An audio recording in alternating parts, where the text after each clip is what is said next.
Assalamualaikum warahmatullahi wabarakatuh. Allahumma sholli ala sayyidina Muhammadin al-Fatih lima ulik wal khatimi lima sabaq. Nasiril haq bil haq wal hadi ila siratikal mustaqim wa ala alihi haqqa qadrihi wa miqdarihi al-azim. Amma ba'du. Kemarin sidang kedua, agendanya adalah pemeriksaan saksi cat atau saksi yang memberatkan. Ada nanti bagian saksi adcat. Apa itu? Saksi yang meringankan. Kemarin yang memberatkan. Kemarin dihadirkan saksi pelapor, ya kan? Dan juga dihadirkan satu dua diperiksa kemarin satu dua orang saksi. Jadi tiga total ya.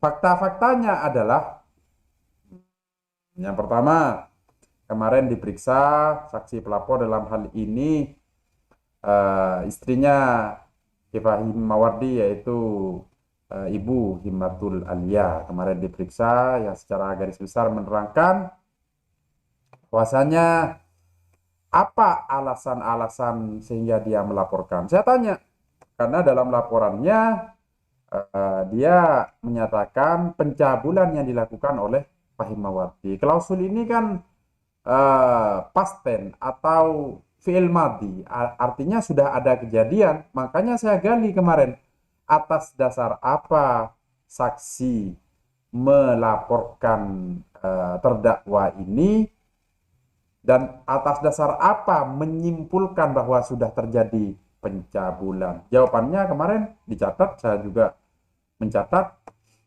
Ya karena itu sering memberikan uang katanya. Saya pikir dalam hati, kalau sering memberikan uang kan sodako itu namanya. Dan yang kedua, pernyataannya anak-anak begitu. Anak-anak membuat pernyataan. Tapi kemarin ada dua orang saksi itu tidak disampaikan adanya pernyataan itu. Pernyataan apa ya? Harus kita gali itu pernyataan apa, saya juga tidak tahu. Yaitu secara garis besar itu diperiksa. Kemudian saksi UA kemarin juga diperiksa. Kemudian SN, inisial SN juga diperiksa. Yang secara garis besar seperti di dakwaan. Saya terangkan dan saya jelaskan kembali bahwasanya hasil visum itu tidak ada tanda-tanda kekerasan. Dan juga selaput himen. Yang belum tahu, selaput himen itu selaput darah, selaput perawan masih utuh. Sehingga tidak ada persetubuhan ya. Ya, harus kita garis besar. Tidak ada persetubuhan dengan orang-orang itu. Nah, yang kemarin nih buat-buat konten, ayo. Yang kemarin buat-buat konten membuli dengan sangat masif sekali. Dibully kan Kifahim kemarin. Yang udah menyatakan Kifahim cabul, Ustadz cabul, Kiai cabul, ini dan lain sebagainya. Yang bahkan dibuat parodi, menggagahi santri-santrinya. Hasil visumnya itu secara garis besar tidak ada tanda-tanda kekerasan dalam konteks kalau kita hubungkan dengan undang-undang tentang kekerasan seksual, dan juga kalau dalam konteks perlindungan anak. Pencabulannya di mana? Ini masih kita uji. Dari saksi kemarin saya pribadi menyimpulkan bahwa ini tidak ada pencabulan. Di mana pencabulannya? Loh, saksi itu loh yang menyatakan demikian. Saksi, kayak gitu kan. Jadi ayolah, masyarakat di Indonesia ini jangan melihat sesuatu itu tanpa kita mengetahui sumber-sumber yang jelas, langsung menghakimi seseorang ini salah, langsung menghakimi orang ini begini begitu. Jangan, tidak boleh itu, tidak boleh. Karena ada konsekuensi hukum yang pertama. Dan yang kedua, setiap kata-kata kita, setiap tindakan kita, setiap apa yang kita lakukan akan dipertanggungjawabkan di hadapan Allah. Anda semua kemarin membuat konten membuli, membuat konten mencaci, memaki habis-habisan Kifahim ini. Ayo, itu akan dipertanggungjawabkan di hadapan Allah. Ingat itu, dan ingat, hal jazaa'ul ihsan illal ihsan. Tidak ada balasan kebaikan kecuali kebaikan. Sebaliknya, Anda menyebarkan hoax, menyebarkan berita hoax, berita soak, itu semuanya akan dipertanggungjawabkan dan itu akan menjadi dosa jariah. Belum apa-apa sudah sudah mengatakan Wahim Mawardi begini, Wahim Mawardi begitu, Wahim Mawardi ini cabul, Wahim Mawardi ini begini. Disebar kemana-mana itu. Dari yang menerimanya kemudian disebarkan lagi itu dosa jariah, itu bukan amal jariah. Dan dalam konteks undang-undang informasi dan transaksi elektronik, setiap rekaman itu melalui prosesi namanya electronic data interchange. Itu merupakan data elektronik, di mana ketika antum semua, anda semua menyebarkan dokumen elektronik tanpa hak atau menyebarkan berita elektronik dengan muatan penghinaan, dengan muatan kebencian, maka akan ada konsekuensi pidana. Kembali ke konteks persidangan kemarin. Nah, setelah diperiksa kemarin, diperiksa secara secara detail oleh majelis hakim kemarin. Kemarin sidangnya dimulai jam 10-an lah kemarin ya, berjalan lancar sampai sore kemarin itu. Dan alhamdulillah berjalan dengan sangat kondusif.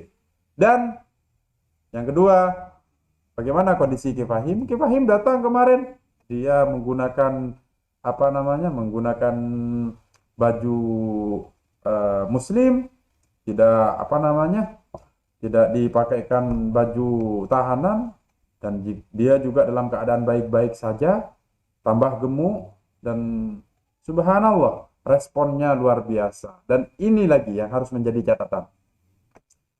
Yang kemarin membuli, hati-hati itu nanti nyampe lapas itu akan diginikan karena ini kasus pencabulan. Hei, jika orang itu dimuliakan orang di lingkungannya, itu hal yang biasa.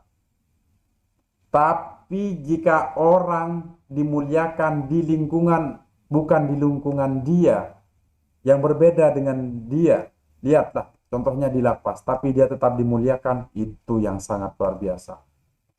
Lihat bagaimana responnya orang-orang lapas kepada Ki Fahim. Subhanallah sekali penghormatannya. Padahal pasal yang disematkan kan kasus pencabulan.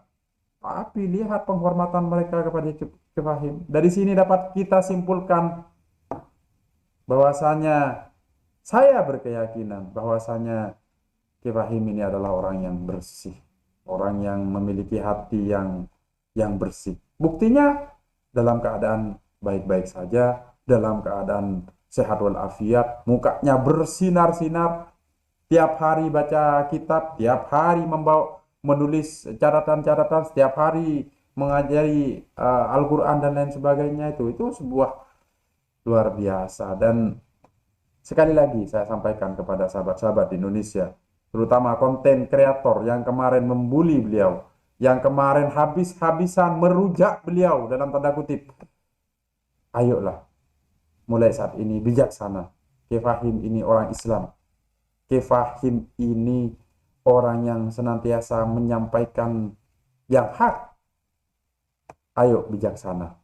Dan ini masih proses peradilan.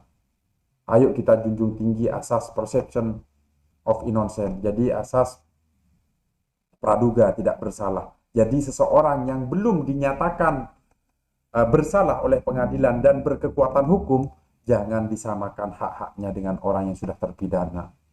Jangan langsung dijudge, dia cabul, dia begini, dia begini. Contohnya sekarang mana media ada yang menayangkan fakta-fakta persidangan? Ada? Tidak ada.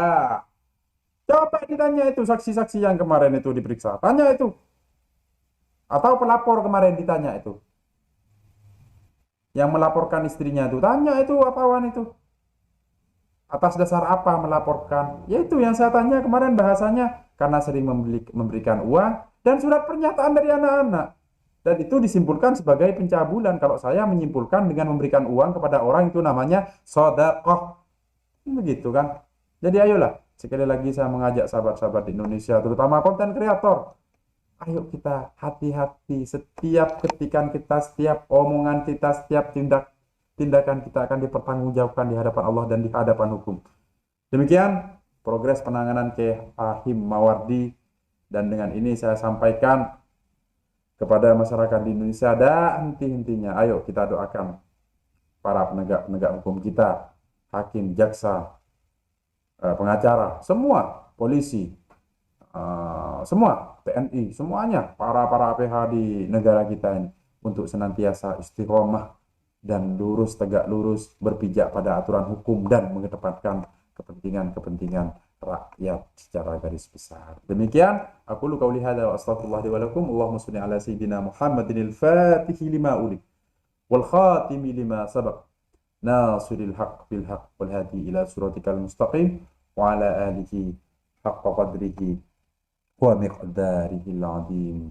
Allahumma salli ala sayyidina Muhammad وأسغل الظالمين بالظالمين وأخرجنا من بينهم سالمين وعلى آله وصحبه وسلم ثم السلام عليكم warahmatullahi wabarakatuh.